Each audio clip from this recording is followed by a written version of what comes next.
What's going on, everybody?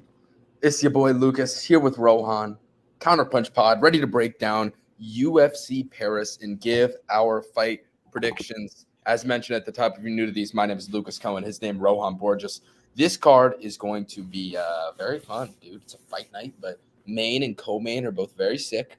The whole card just smells like violence. I'm really looking forward to it. Rohan, first and foremost, had a week off. How you doing? Hey man, I am good. I'm doing well. I'm excited for some fights, exactly like you said. Had a week off, but this card it shouldn't disappoint, man. We got a lot of fun fighters, up and comers on the prelims, and the main event. Renato Moicano finally gets the spotlight that he's been looking for. He wanted his money, now he's gonna get a chance to earn it. So it should be a fun fight, and yeah, I'm definitely excited for some good weekend of fights. But how about you, bro? How have you been doing? I'm doing well, doing well. You know it. We're just over here at school, grinding our asses away. Recording content. Same old, same old. Um, that main event is going to be sick. BSD and Yeah. Moicano. Going to be a war. Two guys who have incredible durability, incredible pace, and incredible grappling as well, and developing striking. So it's going to be very, very fun.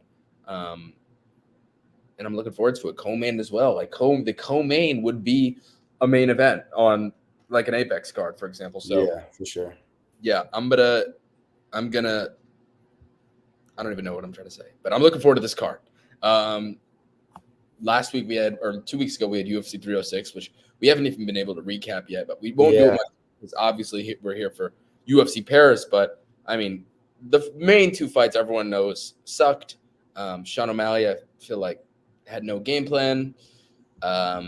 And Grasso, I feel like, just didn't show up. But the Sphere itself was absolutely sick. I enjoyed that so much. The other day I just put the entire pay-per-view back on my because we bought it. That was first of all, that was the first pay-per-view I've ever bought myself. UFC 306 Yeah, bro. We full Sphere Hey, experience. I'd say it was worth it, man. It was a it blast. was. I went and rewatched it the other day. We had it on your TV, that nice ass TV. It was great, bro. That entire experience was awesome. Yeah. But yeah, I went and rewatched it the other day, and it was just I really just sat back and enjoyed it, and it was absolutely awesome. But if there's anything you want to say about that event, go ahead. Yeah, man. Look, it was an incredible spectacle, like Dana said it would be. Greatest sporting event of all time. I don't know, but you could definitely argue that it was, the greatest, sporting picture of all time, I guess. But man, the fights were just they were good. Now, a lot of surprising results. The Marab result, obviously, neither of us saw that coming, but we did acknowledge the possibility that that would happen. And then I think the most shocking thing to me personally was the Valentina performance, which I mean, look. I was, making the case for her. I said she'd never been in a fight that she got dominated in. I thought it would be close, but I did not see her being on the other side of a dominant performance and absolutely winning damn near every round with the wrestling, which was, your case all along for why she could put up a fight was the wrestling, and she used that path to victory. So that was really cool to see.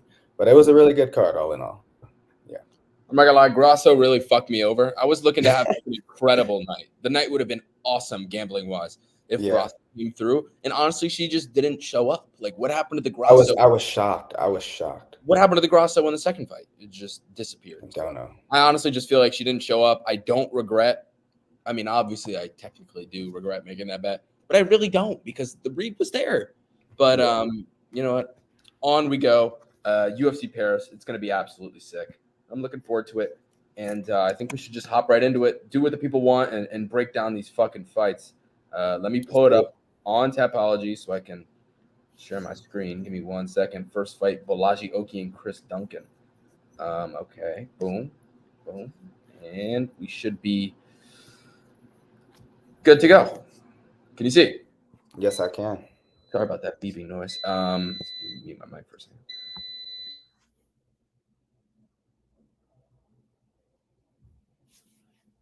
Okay, we're good. All right, Balaji Oki versus Chris Duncan, first fight on the card. Rohan, we've had some back and forth about this fight. It's safe to say. At first, I was like, man, this line is really wide. Oki at minus 200, minus 220. Sounds kind of nuts. Duncan, he's a junkyard dog. He's going to go out there and fight for your money. But, we have seen some durability issues with Duncan. He's been knocked out a few times. He got subbed by Manuel Torres in his last fight. Not an amazing look, but, Torres is like a crackhead. He just goes out there in round one and looks for the finish. Sorry, Tapology is just the ads they run nowadays. It's just insane. We talk about it every time. For that. But, yeah, I mean, the youth is on Oki's side. The guy's really, really good. He had that debut fight against Dylan Salvador that was his Contender Series fight. He had a debut fight against Timmy Kwamba, in which I feel like he looked much better on the Contender Series, which is why I feel like that debut fight was like, maybe he was like a little nervous going into it. I don't know. I do think Oki probably gets it done, but regardless, I still think like this line is crazy because Duncan, as I mentioned, is going to go out there, fight for your money. He's going to mix in the wrestling with the strikes. It's going to be an interesting fight. I think it's going to be a fairly close fight. However, I do feel like all the finishing potential's on the Oki side. I'll pick him for now. Definitely not betting him. If anything, I'm considering a Duncan bet. But what do you got?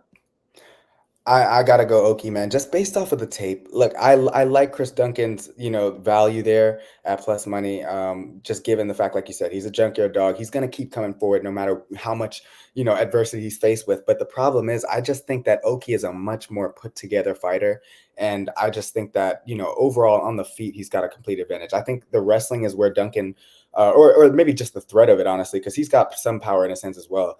Could be an issue for Oki. Obviously, like you said, he wasn't the most impressive in his UFC debut. Especially, he looked great in that Contender Series fight, so we didn't really see that out of him in the UFC debut. But I mean, going back to that Contender Series fight, when you're watching it, when you're watching it back, I mean, he looks so clean. The feints are there, the timing, he's switching it up. I mean, he looks very fluid on the feet, and I just think that technicality is going to put him over the edge over Duncan, who just I like the fact that he's one of those guys that he'll risk it all. But man, when you do fight like that, you got to be careful. And I just think Oki does have the power to kind of hurt him here.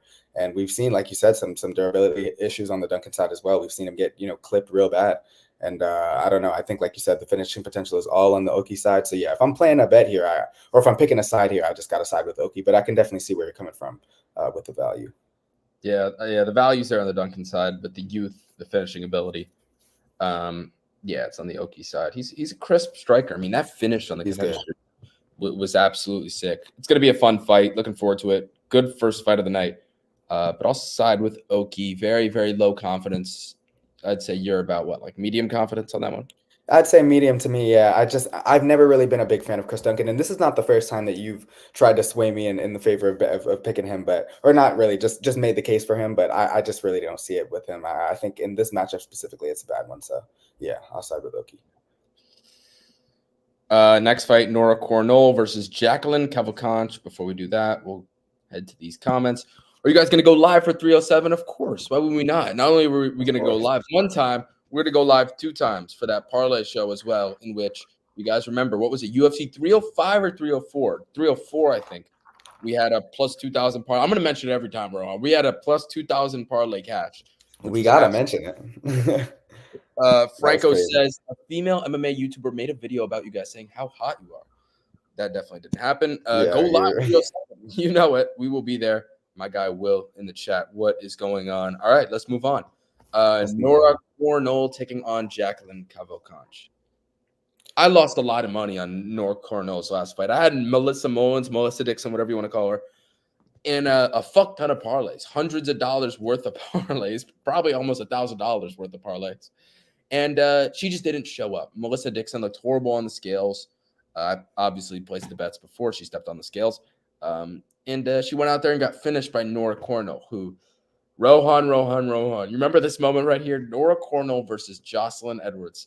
In my opinion, one of the big robberies we've ever witnessed together. Either this fight or that Zubaira Tukhov Elvis. That was the one I was thinking about. Yeah. This one was also horrible. We thought the fight was over. We thought Jocelyn Edwards won. She'd controlled her.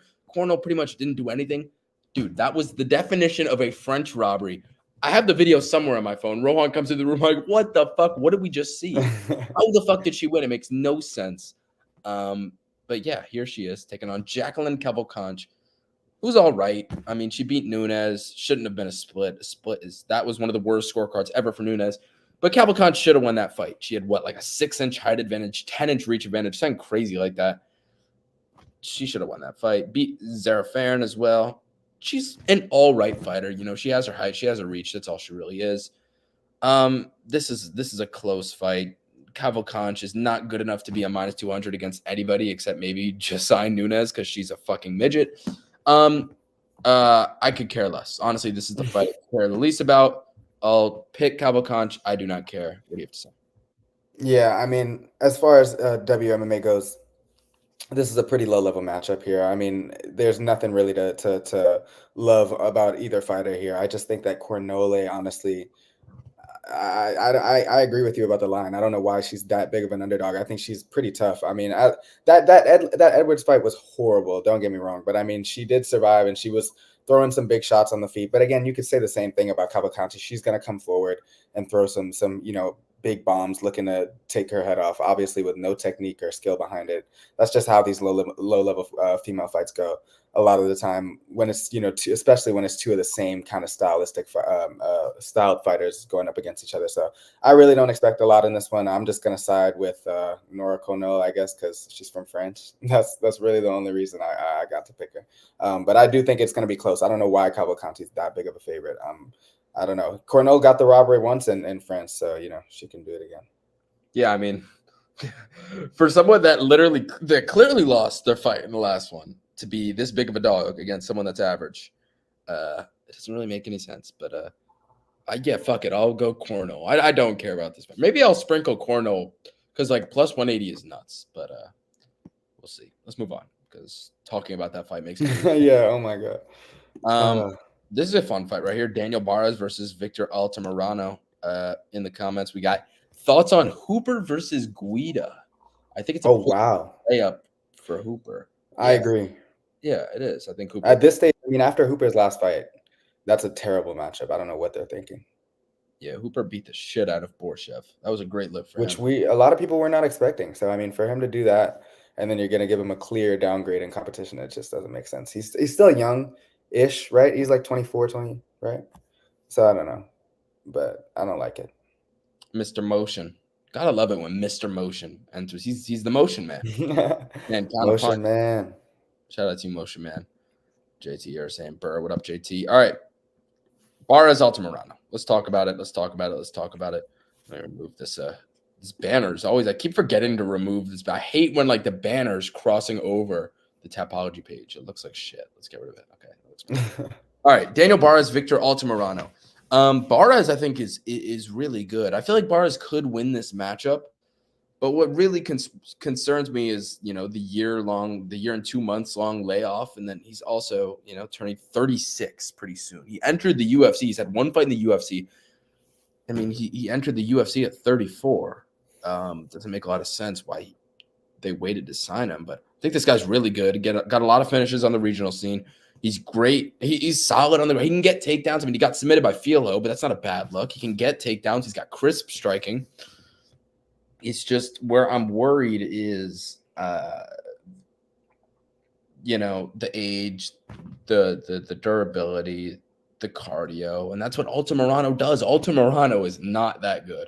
He had that fight against Felipe dos Santos. It was close, 50-50 fight. Could have gone either way. I thought Altamirano won, but again, could have gone either way. Then there was that Tim Elliott fight. He put up a good account for himself in that one, but lost. Beat Salvador, beat Lacerda. Hasn't really beat anybody of notice, but we know that this guy isn't bad. Skill for skill, Barras is better. It's just, the grit, the physical. I wouldn't say the physicality, but, the cardio, the youth. Even though it says Altamirano's 33 here, he is the younger fighter. 33 to 36 or 33 to 35 is a massive difference. I don't know. It's a close fight. I really don't. I'll take Altamirano. I don't know. I've been back and forth. Like I'm pretty sure I told you Barras before we talked about this, but now I'm thinking about changing it up. I don't know. I'll go Altamirano for now. Zero confidence. And yes, Altamirano. It was close. I thought Altamirano won. The fight was in Mexico. We were just talking about a French robbery. I can't believe I know that was crazy. Won the fight in Mexico and didn't get the nod. Even if it was a 50-50 fight, I was surprised he didn't get the nod. But yeah, he was. But Rohan, what do you think? Look, man, I definitely see where you're coming from with the age of Barras and all the concerns on his side. Like being off for a year and 2 months, that's not a good sign. He's getting up there, 36 almost. Altamirano, I like him. I like his excuse me, his volume and speed on the feet. I think those are going to be big advantages for him in this fight. But man, when I watch Bars, it's tough, obviously, to gauge where he's at physically because we haven't seen him. But I mean, that guy, he comes forward with a lot of grappling pressure. And when he is able to get the fight to the ground, he is very good at just initiating scrambles, taking advantage of positions where he knows he can, get some leverage, and he just does a very good job of keeping his opponents down. And Altamirano hasn't shown the best takedown ability or takedown defense or ability to get back up in his career. So look, I definitely see how his cardio at the end could outlast Barres if he's able to keep this fight standing. Because I do think that on the feet, even though Barres might have it's close on the feet. I think the speed is definitely on Altamirano's side, but the power is there for Barres, and his ability to close distance and make it a little bit dirtier than Altamirano would like, I think could work to his advantage. So I don't know. I think this is going to be a really, really fun scrap. That's the one thing I will say. I think a lot of back and forth. I think both fighters are going to have their moments. But I do think that the takedowns will be a big factor in this fight. I think Barres has really good entries, and when he's able to just control his opponents, he can land damage. He lands ground and pound. Like he's very, very good on the ground. So I do think that if I got to give somebody the edge, it's really, really close as the line says. But I'm gonna side with the older fighter Barres to come through. Yeah, I'm not mad at that whatsoever. It could really go either way. It's gonna be a fun fight. It's gonna be back and forth. It'll probably go the distance, is my prediction. I But can see it, yeah. but we'll definitely see there. Let's go back and let's move on to the next fight: Perez versus Zelyankova. First of all, shout out to everybody in here. 5 people on Twitter, 5 people on YouTube. Hopefully, we keep running that up 10 in total. We appreciate everybody tuning in. Not a lot, but trust me, those that are tuning in, you're getting some incredible insight from the 2 greatest MMA breakdowners of all time. Yes, sir. You It. heard it here first. Heard it here first. Next fight, Eileen Perez versus Daria Zelyankova. Rohan, you know why I'm giggling a little bit. We were talking about this fight earlier. I was, I'm confident in Perez. I'm confident. First of all, Daria, good-looking woman right there. Yeah, I am mad at it. I do think Perez gets it done. I feel like this is what the fight's going to come down to. On the feet, there's a massive discrepancy, I'll say. Daria is significantly better than Perez. On the ground, there's another massive discrepancy. I'd say Perez is better than Zelyankova. I mean, I wouldn't say that. It's obvious. It's clear as day. But which discrepancy is bigger? I'd say that the grappling of Perez is that discrepancy is significantly bigger, in my opinion. And I think it'll matter more as well. In general, the grappler usually has the advantage against the striker unless the striker has some really good takedown defense. So yeah, I do think Perez wins. I do feel like she'll eat some shots. I do think Zelyankova will probably make this fight a debate on volume. But I do think Perez will be able to chain together takedowns. Don't think she gets a finish. I feel like if there is a finish, it comes from the Zelyankova side. Maybe a finish only there. I do feel like there's a chance she knocks Perez out. Perez, not the best striking defense, comes forward and shoots weird takedowns. However, I do feel like Perez will be able to chain together takedowns. We saw Zelyankova struggle with Montserrat Rendon, who I think is god-awful. Yeah. Give me Perez to win that fight. And we got FBA saying, who do y'all think could be the November 9th main event? I'll answer that real quick. Let's let Rohan go first. No, go ahead. Answer. What is November? Isn't that the Jones? That's Jones, right? Yeah, I think that's Jones Stipe. Correct me if I'm wrong, FBA. Is that Jones? I'm pretty sure because they announced one November main. Is that UFC 309? If it is, then Jones, right? Because 308 is Holloway Topuria. 309, but is 309 on November 9th? I think it is, right? Yeah, it has to be because they're doing 2 pay-per-views next month, 307, 308, and then 309 is in November. Oh, no, it's Apex. What? Oh, got you. Oh, got you. Okay. Don't ask us to predict Apex main event. I don't fucking know. It could be fucking this fight. It could be this fight for all we know. Yeah, the Apex cards, you just never know, man. The range of main events can go from like Augusto Sakai and somebody. Aston Ladd versus Norman, which actually could happen. Exactly, bro. Oh my God. So we don't know. We don't know, man. We don't know. Yeah, so Hopefully good. We just did get announced that or was just announced that Figueiredo's taking on Piotr Jan in Macau. That fight. Oh my God. what do you Thank got you. there? I got oh my God. I can't say right. I literally can't. I gotta think on that. I can't just say right now. Off the top of my head, Figueiredo. But I can't. But I can't. I think his power is just pound He's for pound, insane. The pound fact that he for come pound. up division and is doing Rob Font and Marlon Vera like that. I mean, wow, I'm shocked. But yeah, it's a great fight. It's a great fight. But let me talk about this one real quick. Eileen Yeah. Perez, Daria, you mentioned a point that I just think is the biggest factor here. Daria in her last or in that one fight against Montserrat Rendon, I thought that she had a chance. Obviously, wait, did she win that fight? I don't know. Yeah, The point is she struggled. She won. Yeah, she won. But I remember being a little more confident in her, and she didn't look good at all. Um, I think Eileen Perez, like you're right about her takedown offense, her wrestling game. Like we've seen it. I mean, so many times over the course of this year alone. Like wrestling is the best base for MMA, and it's the safest base. And I mean, if you're gonna predict a fight like this, where Eileen Perez has a clear advantage on the ground, all she's got to do is get the fight to the ground enough of the time. She's got decent ground and pound. She's not just gonna stall down there. I think it's pretty entitled to just side with her, but I do think that the reason we were talking about this earlier is because it's not as safe as maybe the book suggests. She's a pretty big favorite now. Zalesnyakova, she's not really the worst on the ground, and like you said, like the striking is pretty much all on her side. She's got the speed, she's got the versatility, all of that. She's got the range. I mean, it is pretty one way traffic, but we've seen again just last week when it's striker versus grappler, the best bet is usually on the grappler to get it done. So I'm gonna side with you, Eileen Perez. Close fight. I think closer than most expect, but I think she does end up getting it done. Yeah, I agree. Striker versus grappler, the definition of it, but Yeah. I'll side with Perez as well. That card looking good with Oberg and Volkan too. That's gonna be a sick fight. Oh wow, I like that fight a lot. That's And fun. man, that's great matchmaking because look, I'm a big Carlos Ulberg fan, and I just think that catching Volkan Ozdemir at this point in his career is great for him. I just think he's gonna run through him, honestly. But it's a good matchup. It's a good matchup. Um, we can Yep. move on to Taylor Lapilus, Vince Morales. Man, I mean, these next two matchups honestly are kind of one-sided, but you can take it away from here with the Taylor Lapilus because I mean, I know we're both gonna pick him here. Yeah, we got Taylor Lapilus taking on Vince Morales. It's Taylor Lapilus versus Vince Morales. It's not a fight that's gonna make you say, "Oh my God, it's Taylor Lapilus versus Vince Morales." Um, you got two vets, two guys that actually, fun fact, both fighters are now in their second stint in the UFC. Lapilus was in the UFC, like 6-7 years ago, had some fights.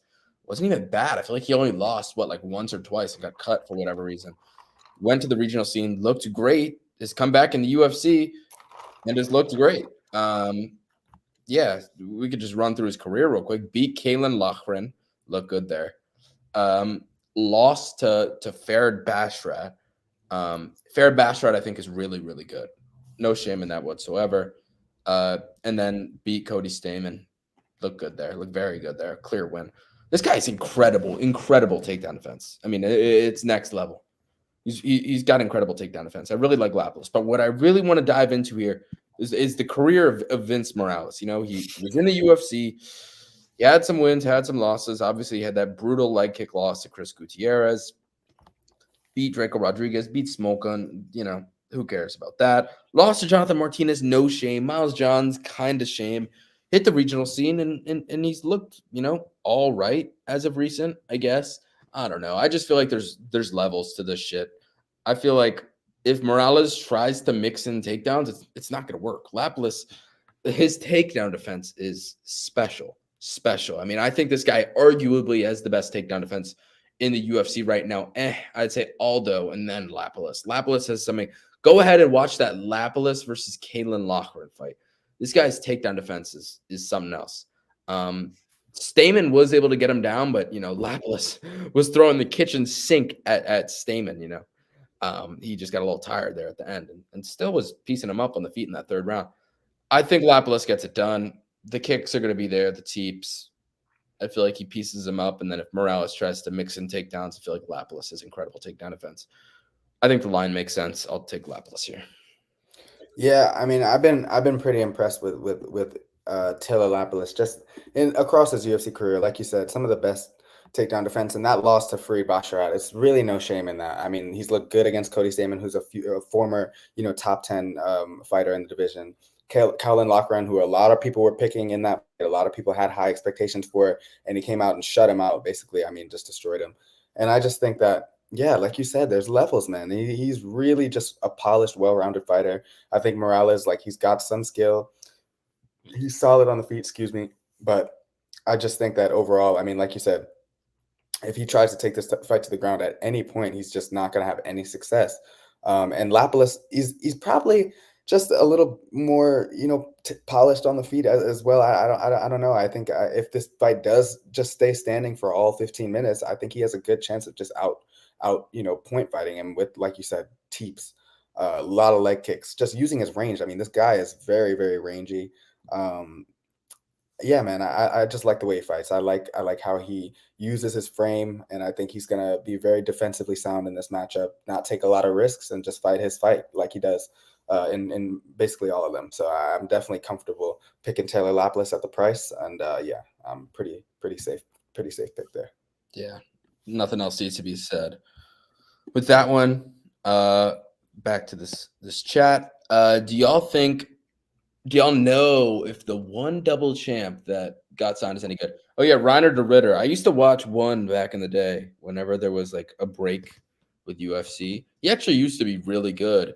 It's just now they've signed him when he was like 33, 34. He's out of his prime. I mean, he's taken on Gerald Mearshart in his debut, which should be interesting. I feel like the minutes, and this is kind of like, every Gerald Mearshart fight, the minutes are going to go to his opponent. But, if Mearshart gets your back, it could be GG's. So it's as simple as that. I don't think Reiner de Ritter is going to be ranked, though, to be honest. Let's move on. Oh, but he is a middleweight or light heavyweight. So you never know. Those are shallow. You never True. know. I don't think he's amazing, though. I don't think he'll be top 5, top 10, in my opinion. All right, Ludovic Klein taking on Roosevelt Roberts. At first, Rohan, it was Ludovic Klein versus Mata, and they only had Nicholas Mata, that is, and they only had Klein at like minus 300. I was going to parlay him like a fuck ton. I had a lot of money on Klein versus Moises in the last fight, and Klein came through. He looked really, really good, amazing, best he's ever looked in his career. And I thought he was taking a step down from Moises to Mata, and here's another step down to Roosevelt Roberts. was in the UFC. Another guy in his second stint was in the UFC. His UFC career ended after a devastating spinning wheel My kick. boy Ignacio, who made us a lot of money at UFC Noche and has always been our boy here at the Counterpunch Pod, took a break, hit the Ultimate Fighter, lost in the Ultimate Fighter, but then took a short notice fight against Mateusz Rebecki, lost that fight, and he's still here. Ludovic Klein's going to dominate this guy. Ludovic Klein is in some of the best shape ever we've seen in the UFC. I mean, this guy has an incredible build. He's got to change his topology profile picture. Like, bro, COVID's over. But I do think that he's just better everywhere. He can do whatever he wants to Roosevelt Roberts. Roberts, I don't think is all that. Give me Ludovic Klein. I just have nothing. I don't know why Roosevelt Roberts is still in the UFC. Ludovic Klein is a very intimidating figure in there. We saw, I mean, in that fight against none other than our boy, Ignacio Bahamondes, who, I mean, I would have thought was going to win that fight 10 times out of 10. And Ludovic Klein walked him down, just was patient, picked his shots, and yeah, there's no competition in this fight. As far as, minus 1,000 favorites go, this is as damn safe as it gets, man. Ludovic Klein is not losing this fight to Roosevelt Roberts in any reality. So, yeah, nothing much to add there. Yeah, as you mentioned, there's a reason he's minus 1,000, minus 1,100. Yeah. Very, very safe, man. Roosevelt Roberts is just too timid in there, man. He's not going to pose any threat. I agree. Next up, we have Omar Sy versus Da Woon Jung. Yeah, I think Sy smokes him probably, but I say that lightly considering I do feel like Da Woon Jung is a tiny bit underrated here, especially with the odds. I mean, he lost to Olberg, but put up a fight, dude. That was a fight. Him versus Olberg. That was a fight. He had his moments in that one. Lost to Devin Clark, obviously. You don't want to lose to Devin Clark. It's not a good look. Knocked out by Jacoby. I won't really hold him. I was at that fight, by the way. It was a sick fight. I'm not going to hold him too heavily for that. Had a great win against Njoku, William Knight. Okay. He's all right. He's a good fighter everywhere. I mean, he's all right everywhere, you know.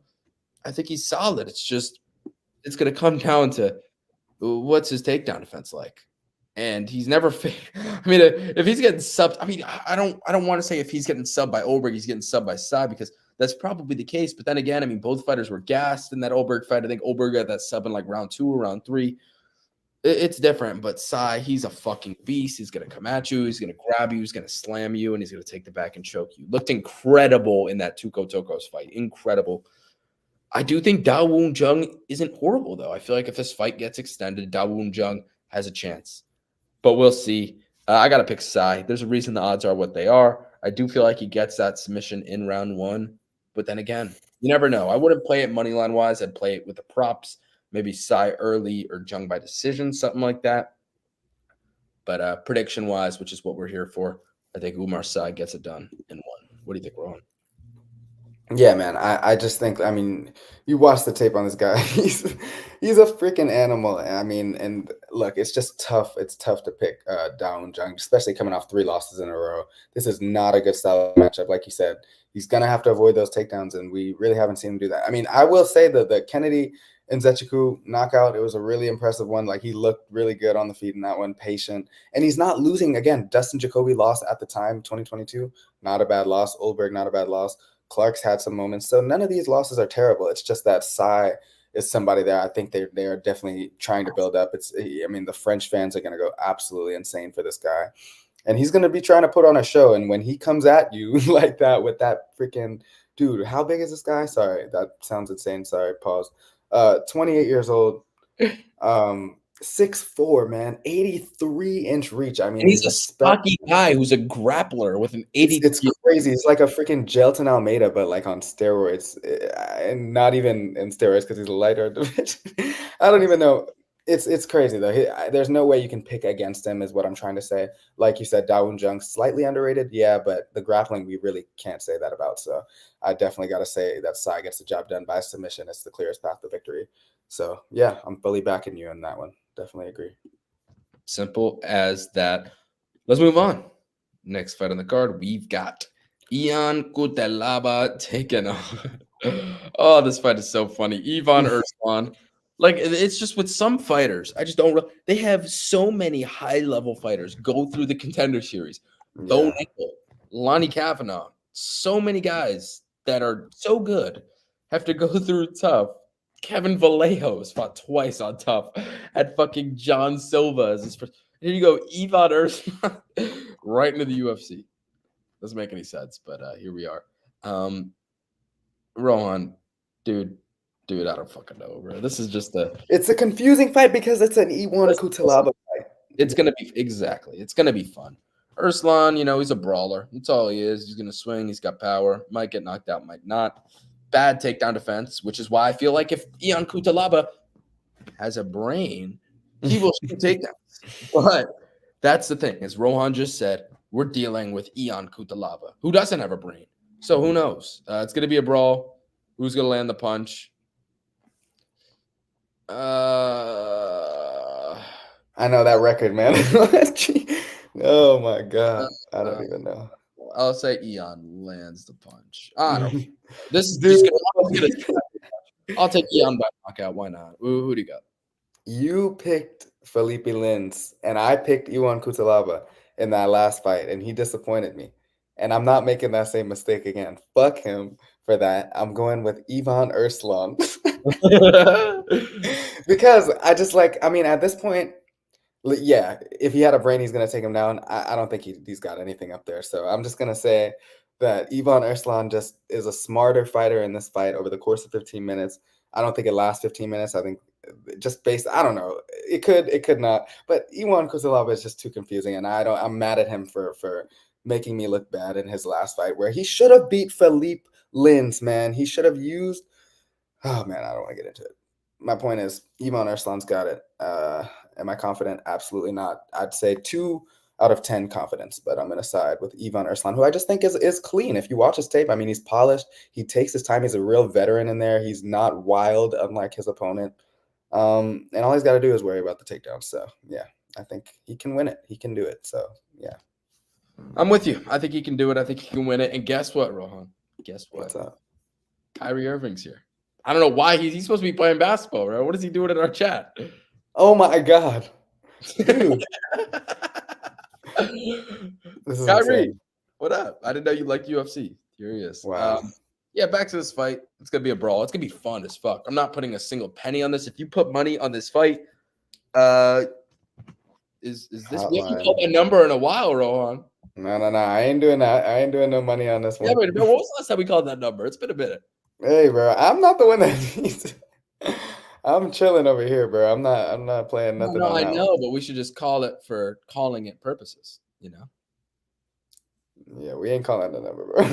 For anybody watching that's about to fucking put money on Ion Kutalaba versus Ivan Ursula. Yeah, this fight is the definition of AIDS.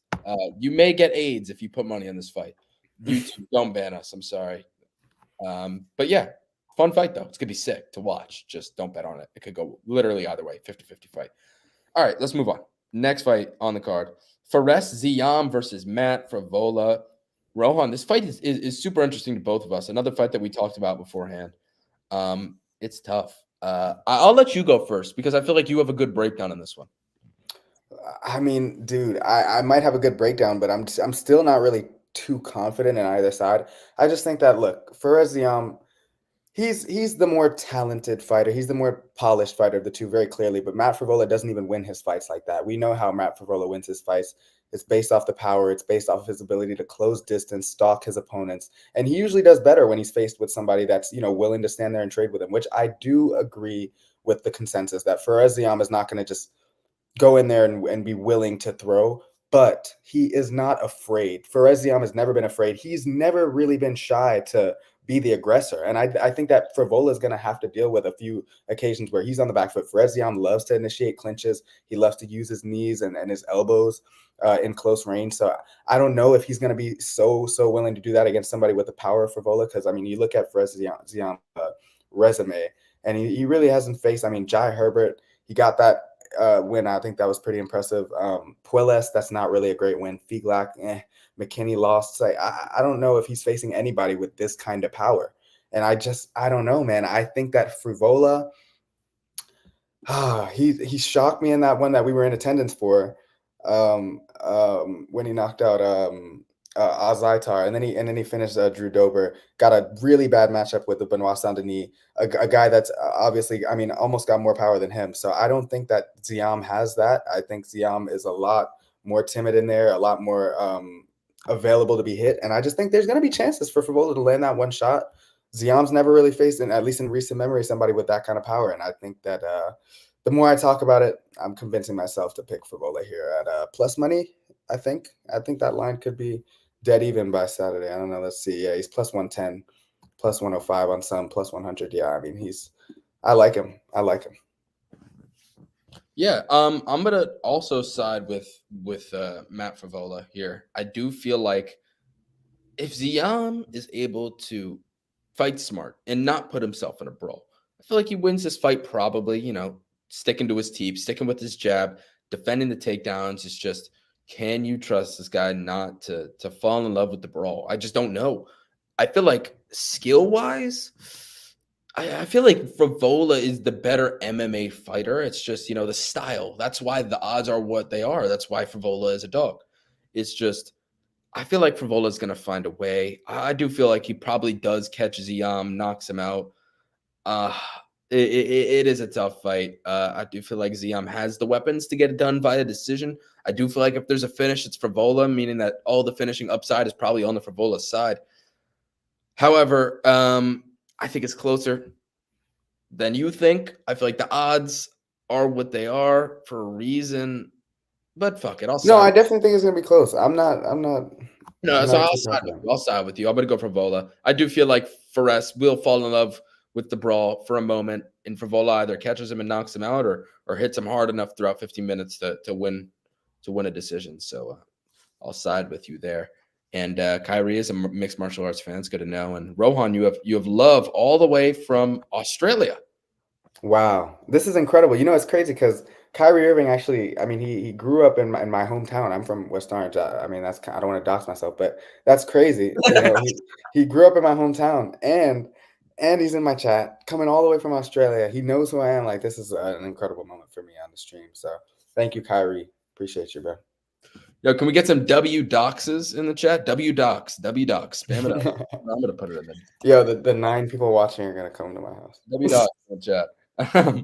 All right, let's move on. Next fight on the card: Morgan Charrier taking on Gabriel Miranda. I think Charrier wins. I think Charrier is really, really, really, really, really, really good. That Gabriel Miranda picture, bro. That's so funny. First of all, yeah, interesting mustache. It's a funny guy. Remember that last fight against Shane Young, Rohan? Shane Young, arguably top 5 fighters in the UFC over the last 5 years. Yes or no? Top Shane 5 Young, bro. Top 5 worst fighters. Oh, I thought you said because you didn't say worst at first. Right. I thought you were joking around, bro. No, yeah. Top 5 best fighters. Yeah, that too. No, bro. This guy is definitely top 5 worst fighters to grace the octagon in the past decade, for sure. Yeah. This is a massive step up in competition for Miranda. Well, he went from Benoit Saint-Denis, who we'll talk about later, to probably the biggest step down. This is probably the biggest step down in competition, maybe honestly, now that I think of it. Am I crazy for saying that? Is this the biggest step down in competition of all time? I mean, there's one on this card that's damn near it's competing with the freaking Roosevelt Roberts, going from, I don't know who we fought before that. But yeah, that's up there. I mean, Saint-Denis to Shane Young to, yeah, that's crazy. Shane Young is literally the opposite of Benoit Saint-Denis. That's crazy. Yeah, oh my gosh. But Charrier, dude, I thought he won that last fight against Chepe Mariscal. A lot of people thought that Charrier got robbed. I thought it was a close fight. It was really close. I wouldn't call it a robbery, to be honest. I feel like both fighters are dogs, dude. Charrier's chin is something else. As long as he doesn't stick his neck in Miranda's signature guillotine, Charrier dominates this fight. I think he finishes it. Very confident in that. I think this guy is so fucking talented. He's 28 years old, entering his prime. I feel like we'll see him go on a run right now, and I feel like this guy should be a ranked featherweight. I really like Charrier, and I think he finishes Miranda, destroys him, maybe gets stuck in a submission. That will probably happen, but he's a spaz. You could tell by that Mariscal fight, both fighters were just spazzing the fuck out, going crazy. I feel like if Miranda does catch him in the guillotine, I could just picture him just shaking him the fuck off of him. So, yeah, I'll go Charrier by finish. Miranda getting tired. I'll say Charrier gets it done either late round 1 or round 2. Who do you got? 100% agree. I think the finish as well. I think he's going to run through him. And honestly, I think he doesn't really have to worry about the ground. Like, Miranda's going to be willing to stay on the feet. And this guy, number one, the biggest advantage for Charrier is the speed. This guy's kicks are really fast. I mean, he mixes them up so well to the legs, to the body. I mean, the left side, the right side, he'll even switch stances sometimes. He's very, very good on the feet. And he's just way, way too fast for Miranda, who, I mean, it looks like it takes him a freaking hour to throw his little 1-2 combination. And it's very big discrepancy in the speed department here. And then just the overall versatility. Charrier is if he's able to keep this one standing for the entire time, which like you said, I think it's not going to last too long. I think it's going to go maybe past 1 round. He's just going to control the fight the entire time, control the distance, walk him down with that crowd pumping him up. And yeah, I think early finish, honestly. I'm going to say first round, to be honest. I don't think this is going to be much competition. I don't. Yeah, fair enough. People that don't know Charrier, everybody watch this fight. Go and watch that Mariscal fight and that fight and his UFC debut. And, watch this fight. Yeah, and good that you mentioned the Mariscal fight, because look, I was Chepe Mariscal, dude. You can't really compare that guy to anybody, number one. And we got to see a different side of Charrier. We never really seen him in that much adversity, but we saw the chin on him, right? Insane, and I mean, insane. It's crazy. So I mean, that just adding that to the equation, he's got the chin, he's got a complete advantage on the feet. All he's got to worry about, like you said, is that one thing that, I mean, I'm sure his team is put in his mind already. It's going to be an easy night at the office, in my opinion. Yeah, 100%. I'm with you. everybody watch out for Charrier. Keep an eye out on him because I think he could be some in the future for sure. Let's move on. Next fight on the card: Kevin Jousset versus Brian Battle. Both fighters 10-2. Both fighters Yeah. similar shapes. Jousset 6'2", 75-inch reach. Battle 6'1", but a 77-inch reach. I think the more talented fighter is Battle, but then again, you never know with this French crowd. You know, they're going to be roaring every time Jousset does something. So you really never know. I think Battle probably win. I think this fight hits the cards, and I think it's close. I don't think Battle should be like minus 185, minus 190. I feel like she should be more minus 160, minus 150, minus 160, considering the crowd, which, you know, it sounds crazy, but you're talking about that Cornhole fight. Like, it really makes a difference. But I will take Brian Battle here. I just feel like he's more talented. Looked really good, career best in that Angelusa fight, in which ended up being a no contest due to an accidental eye poke. But I do think that Angelusa was looking for a way out of that fight. Yeah, I think Battle, his kicks are super dangerous. I don't know, it's gonna be close because Jousset, you know, both are very similar. I feel like Jousset is more technical. He'll stick to his jab. He'll stick to his calf kick more. However, Battle is just he's good everywhere. He's so talented. He's got great jujitsu as well. I remember on the Ultimate Fighter, hit Andre Petrosky, another UFC fighter, with a ninja choke. It was a pretty sick choke. It's going to be a close fight. I'd say give me 53-47 Battle. I feel like 6-7 times out of 10, 5-6 times out of 10, Battle probably wins here. I'll take him to win. I'm going to go grab a water, turn my camera off. Go ahead, Rohan. Yeah. Look, first of all, let me just say, great matchmaking here. I love the fight between these two. I mean, very evenly matched fighters. You can look at the record 10-2, obviously, but just like Lucas was saying, the frame, style, a lot of even qualities about these fighters. But I do think Brian Battle is the more talented guy. When I've watched him so far up to this point in his UFC career, I've been more impressed with him. I think he's faced the slightly better competition between the two. I mean, recently, Jousset's best win. He's still relatively new, obviously, to the UFC. This is only his third fight, so it's not a big knock against him. But Kenan Song, okay, good win, unanimous decision. Kiefer Crosby, I mean, I'm not really ranking that win too highly. But then, I mean, you look on the other side, Brian Battle, good. I mean, he beat Angelusa. He was going to beat Angelusa. The loss against Renat Fakardinov wasn't the worst. He looked okay in that one. AJ Flesher had a good win. I've been a little more impressed from with what I've seen from Battle. And I just think personally he's got a little bit more ways to win in this fight. I think he's more comfortable on the feet, although he does tend to mix it up on the ground. I think Battle is a little more versatile down there. He can be the offensive grappler, and he can fight off of his back and attack submissions from down there. I know Jousset does have some subs on his record, but I just think that Battle's a little bit more talented, a little bit more capable down there. And then on the feet, I mean, what's the reach here? 77 for Battle. I think that's a little bit bigger than Jousset's. Yeah, 75. I think it's going to look a little bit bigger in there as well. I just think that Battle's going to do a lot better at distance with those teeps, using those kicks, those long legs of his, using the lead hand to initiate the attacks. And I just think, more paths to victory for Brian Battle. I do like the matchup. I think Kevin Jousset is tough. I think he's a little more powerful than Battle, maybe. But if you're asking me to pick who I favor here, I just got Battle. I just think a little better. Yeah, I get it. Yeah, not much more to add. Close fight. Christopher Guzman says thoughts on Figueiredo versus Peter Yan. Yeah, we actually just talked about that. Oh shit, we lost Rohan. I think he'll come back. We just talked about that. You can go back a little bit if you want to go check it out as someone talks about it. But sorry, Rohan, you back? I don't know what just happened. My bad. I'm back. But yeah, Figueiredo Peter Yan, we both said it's a very, very close fight. No strong prediction as of now, but for now we'll go with the power of Figueiredo. But then again, Peter Yan, former champ, you never know. Got to think about that one a little more before I give you an official pick. But for now, we'll both edge Figueiredo. All right, let's move on. Next fight on the card: William Gomis versus Joe Anderson Brito.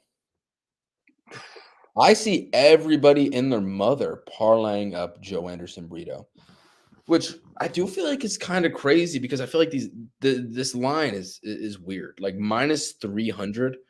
I think Brito wins the fight, damage over volume, power over volume, but I feel like max he should be minus 160 here. I mean, I had to take a stab. I'll just tell you guys right now. I took a small stab on that Gomi money line. I mean, the minute winner is 100% going to be Gomi. Burrito's probably going to land that punch. I'll probably drop Gomi at one moment. But, dude, Gomi, I feel like pound for pound is probably the fastest fighter in the UFC. I'm talking pound for pound. This guy, the way his kicks, his jabs, is just lightning quick. It's something else. And Burrito's an absolute monster. He's going to trot right through that, but Gomi's side-to-side movement is really good. As I mentioned, he's super, super quick. I feel like he'll win the minutes.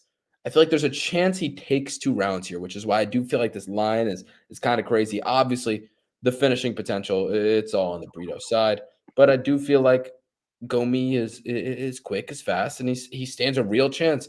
I see Rohan. I don't know if he's getting agitated or what's going on over there, but did you disagree with something I said, or you agree? No, I'm just shocked at the line. Because a lot of the times when I'm looking at the matchups, I'm not looking at the line beforehand, and now I'm seeing the line, and I'm like, why? Just I don't get it. I mean, Gomis has looked good in all of his last 5 wins. He's looked actually very good. So I just don't. I mean, I don't know. Are you picking him, or who are you picking? I'll pick Burrito, but I think Gomi is the bet all day, every day. Yeah, like I'm tempted to just pick him because I think there's a lot going for him in this fight. If you're just looking at it from all the advantages on each side. Burrito's obviously got a big power advantage. We know that, and that's why the line is what it is. But I mean, Gomis has cardio on his side. He's got speed on his side. To your point, he's got versatility on his side. All he's really got to do, in my eyes, which is a big ask. I don't want to say all he's got to do, but he definitely has to just keep his distance, maintain the range, because that's where he's going to win the fight. Is based off those longer attacks and those just quick 1-2s down the pipe, quick straight techniques, like you said. But I just think that he's shown decent takedown defense. Like he hasn't really shown the vulnerability on the ground that a lot of these other guys in the division have, that Brito's been able to take advantage of down there and really assert his ground and pound and stuff like that. I think Gomis, if he gets taken down for a second, he'll be able to get back up. And it's really just like if he can drag it out, which he's been able to. This guy goes to decision more often than not. He's not a guy that either gets finished or is doing a lot of finishing because he's not the most powerful guy, but he's a really safe fighter. He's a very fundamentally sound fighter. And I just think that Brito, he takes a lot of risks. He's going to swing those freaking overhands. But when he starts to miss, which, like you said, Gomis side-to-side movement and his ability to just evade those big shots, it's there. If he can do that enough of the time and make Brito tired, I think that third round, like you said, again, it's going to take is 2 rounds. That first round, if it's mad close, and then the third round, which I think probably favors him if it gets there, I'm going to side with Gomi, man. I don't like the line at all. I just think that your read is great. I agree with it. I think he's going to win. To be honest. Yeah, and as a matter of fact, this is a bet that I placed a while ago. Like I saw the odds. What I always do in the Discord is we have right now, by the way, we have about 20 future bets for the next month already locked up. This month is crazy, or the next month is crazy. Yeah, it's nuts. When did I lock? I'm trying to figure out when I locked this bet in. I'm pretty sure I did. Yeah, William Gomi. This was okay, like 25 days ago. I already put that as soon as the line came out on Gomi. I was like, what the fuck? What is this line? But I feel like everybody else, it clearly makes sense to everybody else because I see on Twitter everybody parlaying up Brito. But I don't know. I feel like Gomi is quick. The leg kicks are there. He'll beat up the front leg. And the volume, it's gonna be there all day, every day. The line just doesn't make any sense to me. But yeah, it should be a fun fight. It's gonna be really, really fun. This is what the feature fight right before the co-main. I think it deserves that. Both fighters really interesting prospects. It's gonna be sick. It's gonna be sick to watch. Already answered this one. Brito by round 1 finish. I feel like that's his path. No. Yeah, Again, if this fight gets dragged out, I'm very confident in Gomi's ability to win a decision. But if there is going to be a finish, like you said, yeah, that's why the line is what it is. All the finishing potential is on the Brito side. So yeah, I like that round 1 finish. Spot on. Or yeah, like Brito by finish or Gomi by decision, something like that. Yeah. I feel like that line's gonna be kind of nuts, though. No. Yeah, probably because people are. Yeah, you're right. You're right. I mean, that's the only reason he's that big of a favorite. So, but I do like that. If he gets it done, probably early. So yeah, maybe you just play a few props, like you sprinkle Brito round 1 KO, and then you sprinkle Gomi by decision. I don't think Gomi finishes Brito. So yeah, No, we'll I see. don't either. I don't think because I mean Gomi doesn't really finish many people. I mean, but again, Brito's cardio is a little bit of an issue, but I don't think he's gonna finish him if it gets that bad. So yeah, but be a good fight. It's a great match. I love the matchmaking on this card. I will say, I really do. We got the Fun, GOAT fun in the fight. chat, Benny Hart. What's going on? Let's move on. Co-main event. Man, as we mentioned at the top, this co-main event would probably be a main event on a lot of Apex cards. But here we are, co-main in France. At first, Brendan Allen said he didn't want to go to France, but I guess UFC probably paid him an extra $500, and here he is. It's an interesting fight because everybody and their mother is signing with Nasruddin Imavov. I mean, he's the minus 240, minus 250 favorite. I can't really get mad at you for that. However, here's the thing. By the way, first of all, thank you to everybody tuning in right now. 13 on YouTube, 15 on Twitter. We greatly appreciate that. But here's the thing. Brendan Allen, first of all, Rohan, let's take it back. What, like 6 months? One of the fights that we've probably been the most invested in, while watching was that Chris Curtis versus Brendan Allen fight the second time around. I was going nuts. You remember that? I was going nuts. I had a big bet on Chris Curtis plus 250. I thought he won the fight. I did. I thought it was very, very close, 50-50 fight, but I feel like the damage, the power went on to the side of Chris Curtis. However, I feel like Brendan Allen, his chin looked improved. I don't know what that is. Maybe a little bit of steroids. You never know. Just kidding. Kind of not, but I do feel like he ate some bombs from Curtis, the bombs that he got knocked out by in their first fight. I don't know how, but it seems like he has better durability now. His striking has improved a lot. And I feel like he can get takedowns in this matchup. Nasruddin Imavov is so good on the feet. He's so quick, lightning quick. Another one in which a lot of people were picking Cannonier in that Imavov fight, but I knew that Cannonier struggled with the jab. And someone like Imavov who's so quick with that jab, with that 1-2, I feel like he was going to finish Cannonier there regardless in that round 4. Very, very early stoppage. But I'm going to go with the dog, Rohan. I'm going to go with Brendan Allen because I feel like Nasruddin Imavov, he's got all right takedown defense. It's just up against the fence. I mean, you see the takedown defense is odd. You go back and you watch, but the way he keeps his legs are weird. I just feel like Brendan Allen he's a smart fighter. This is a guy that wants to fight for the title pretty soon. And obviously, of course, does Imavov. I just feel like Allen, I just feel like he has more paths to victory.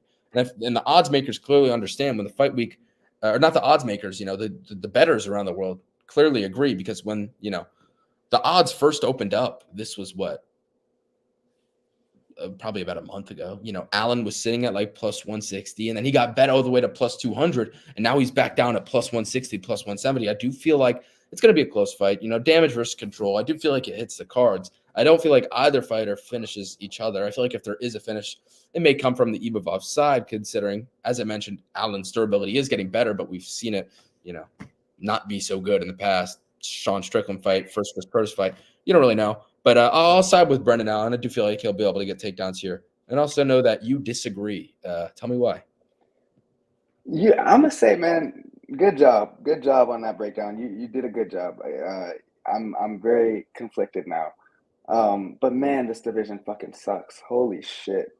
I mean, I'm just looking at the rankings, and I just can't believe that Imavov is fourth ranked, and he deserves it. I mean, in this division, he is probably the fourth ranked guy at the moment, but it's crazy because Brendan Allen, as you just laid out, man, he can definitely beat him, and the odds are probably a bit stretched on the Imavov side. Once again, I think that Allen, he's the path to victory before that Curtis fight, obviously, because Curtis has some decent takedown defense, but he was getting to the back every single time, rear naked choke after rear naked choke.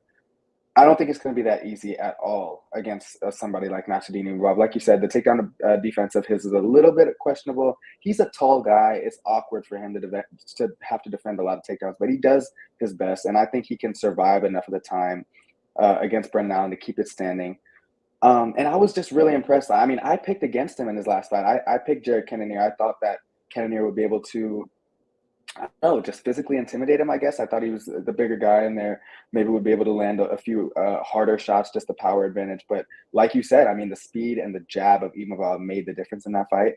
And I'm sorry, I trust his ability to keep it standing. That's really what it comes down to, because I do think that on the feet, I was not impressed with Brendan Allen's performance on the feet against Chris Curtis, because I thought he was going to win that fight.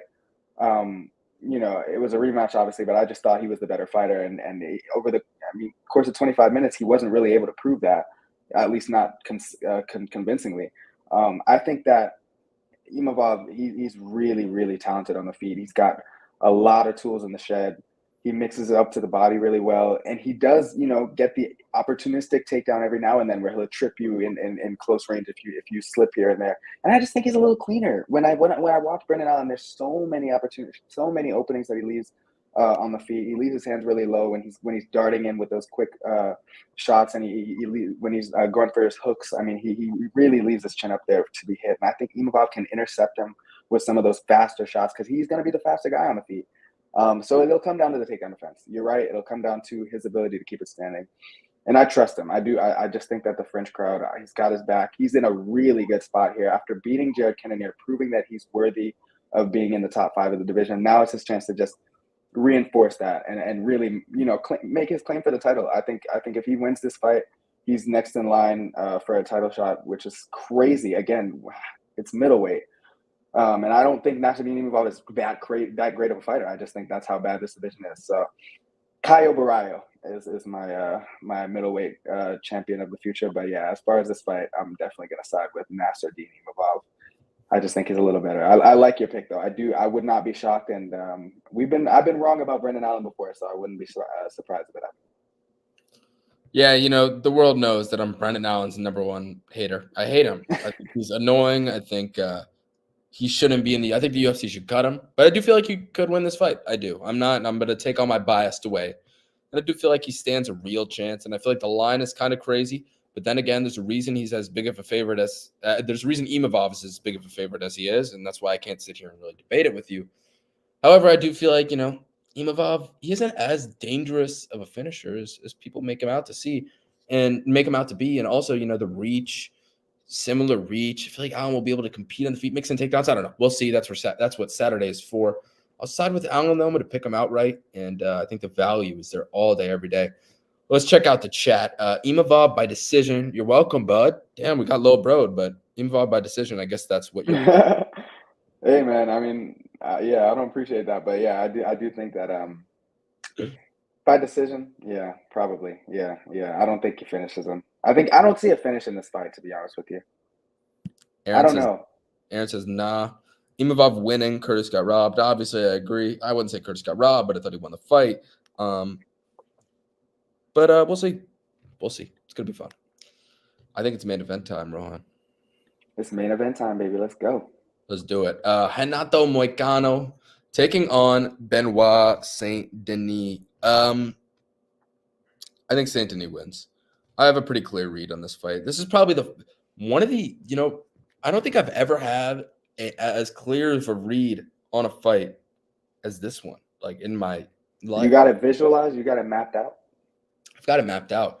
I think this one's going to be an absolute war. I think it's going to be an absolute slugfest. When it comes to their durability and will to win, both of these fighters are second to none. But Saint Denis, I just feel like the volume's there a little bit better cardio. These guys are going to swing, dude. They're going to fucking swing. I think it gets past round 1. And I feel like Saint Denis will Moicano's taken some beatings. I mean, I wouldn't call the Turner fight a beating, but, he got dropped in round 1, hurt multiple times. The Dober fight, he ate some bombs from Drew Dober. Good win against Riddell. That RDA fight, I mean, he got the shit beat out of him until he woke up in round 5. BSD, obviously, he lost that last fight against Poirier, but I feel like, the guy had staph infection. I mean, you could clearly tell there was a difference in his performance compared to all of his other fights. I feel like this is going to be a war, and I feel like it's going to come down to not only who's the better fighter, but, durability, physicality, cardio. I feel like that all sides Saint Denis. I feel like he gets a finish in between rounds 2 or round 4 by TKO, most likely round 3, round 4. But if it gets it done in the round 2, I wouldn't be surprised. I do feel like he finds a finish, though, in the middle rounds. I feel like it goes over 1.5, but I do feel like Saint Denis gets it done after that. And I'll be looking at those props for sure. It's going to be an absolute dogfight. A lot of strikes are going to be thrown. Just I feel like Moicano's taken a lot of damage at this point of his career. He's 35 and a half. St. Denis, the younger fighter, crowd behind him, they're going to be roaring. Probably Moicano. I don't know. Both fighters want it. They really want it. But I don't know. St. Denis is going to come out there. It's going to be a war. And I just feel like he'll be slightly outside of jiu-jitsu, which I don't feel like St. Denis will put himself in a bad spot in which his back is possibly getting taken. But I do feel like St. Denis is just better a little bit everywhere. And I feel like if this fight gets dragged out, which I feel like it will, and I think it'll be an absolute war, there's a reason St. Denis' name is the God of War. And I feel like he'll get that finish in the middle rounds. What do you think, Rohan? Yeah, I mean, this definitely has barn burner potential. I mean, just based off their last couple of fights, but Benoit Saint-Denis, I mean, there's no reason to explain it. This guy is bred for war, and that's what he does. He's never going to shy away from a firefight, and neither is Moicano, as we've learned. I mean, really, you date back to, when we saw him live, and he made his. I guess he, reinvigorated himself and started his UFC career with that famous quote, "Moicano wants money." But he proved himself in that fight, got a submission win over Brad Riddell. Looking back on it, it's Brad Riddell doesn't have the greatest takedown defense. It is what it is, but he looked good doing it. And then he beat, Jalen Turner, he beat Drew Dober in the unanimous decision. A lot of people did not see that coming. Obviously, thought the knockout was there for Dober, but he survived. He looked good. And the Jalen Turner one, that's where I get stuck, right? Because Jalen Turner, I mean, had he not gifted the victory to Renato Moicano by turning around mid having him rocked, and damn near on the verge of being unconscious. He allowed Moicano to regain full consciousness, and by that point Turner had used all his energy, and Moicano was able to flip the script on him and win. So that was an impressive performance, don't get me wrong, but that still did highlight some question marks about his chin at this point in his career. He's getting up there now. He's almost 36. Benoit Saint-Denis in his fighting prime. And guys, he had a staph infection. The reason they made that fight in the first place is because of how dominant he was leading up to the Poirier fight. He forced the UFC's hand. Poirier was obviously desperate for a fight, but nobody looked at that fight and was like, why is Benoit getting that shot? We kind of understood why, because he was running through these guys. And what he did to Matt Frevola, devastating head kick. I think opportunities like that are going to present himself, and he wasn't fully able to take advantage of that in his last fight against Dustin, where he might have been overwhelmed by the moment, might have been overwhelmed by the fact that he had staph infection and that he had to deal with that. I don't know. I just think that in this case, in France, with the crowd behind him, he's, like you said, he's better. I think apart from the jiu-jitsu, he's a better wrestler. He's a more imposing wrestler. And he's a more imposing striker. He's more powerful in the pocket. That's where he wants to be. I don't think that's really where Renato Moicano wants to be on the feet. Although he might not, admit that. I don't think he's going to welcome that. And, I just think that Benoit Saint-Denis, more past the victory, he gets a finish here. Middle rounds, I like it. I think it could be earlier. But, yeah, I just think Moicano, this is a bad Celeste matchup. If he gets this done, I will be very, very surprised. And he will have the license to say whatever the fuck he wants. Damn. But yeah, I'm definitely siding with BSD. Yeah, it's going to be an absolute war. It's a sick main event. I'm glad they made this fight the main event instead of fucking Cyril Gane beating some can up again. True. It's fucking a fight. Although that Tuivasa fight was absolutely sick. But that's... Yeah. Oh but nah, Cyril Gane doesn't get any more France main events, bro. There's a limit for that. How many times you can main event in your home country, bro? You got that already, bro. Come on, bro. Oh my god. Yeah, I like BSD. I think it's a really good matchup for him, and I think this is his moment. I feel like I wouldn't say that Poirier loss was good for him, because I feel like he could have won that fight if he came into that fight healthy. Bad staph infection. Yeah, and he was still having success. He still had success. Took his back, and I feel like he had him in back mount. Makhachev couldn't even do that to him. In such a dominant position. Yeah. It was a good look, but then obviously got knocked out. But that's what staph does to you. It gets you tired. It makes you feel weak overall.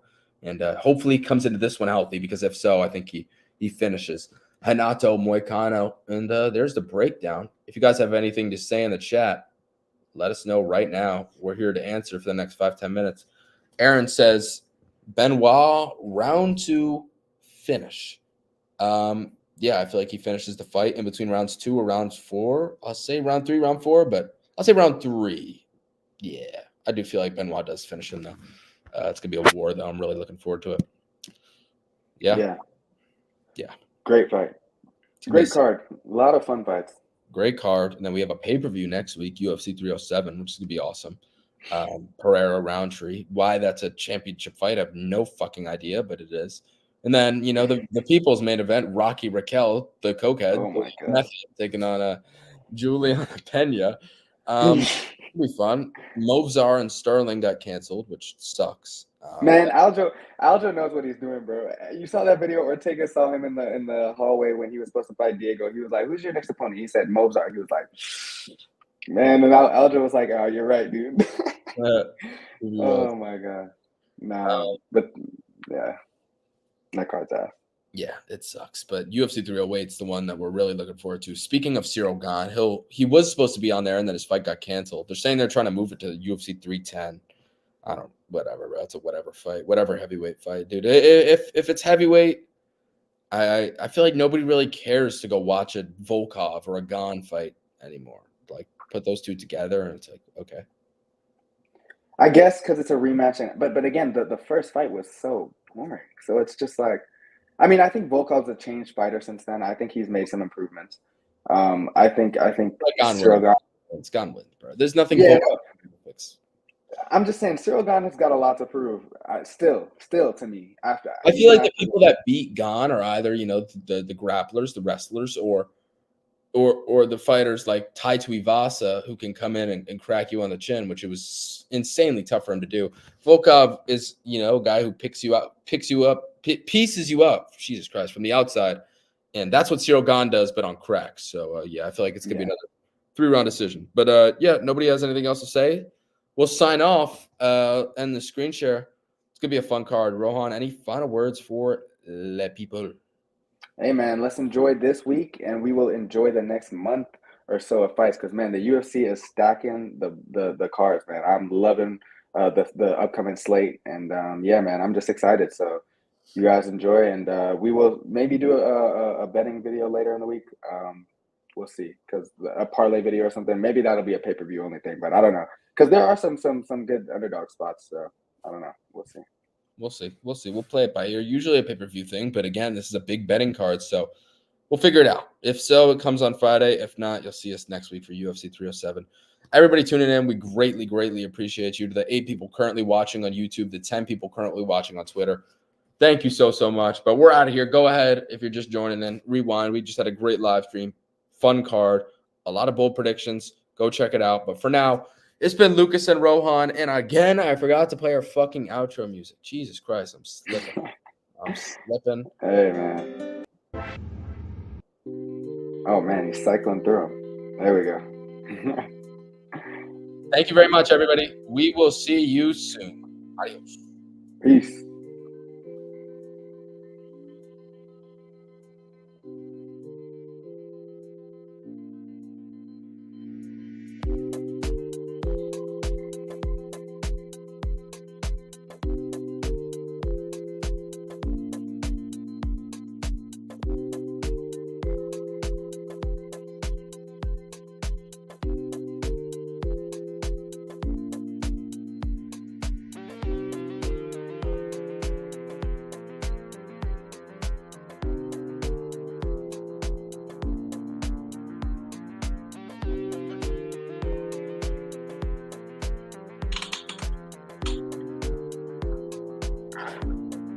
I agree.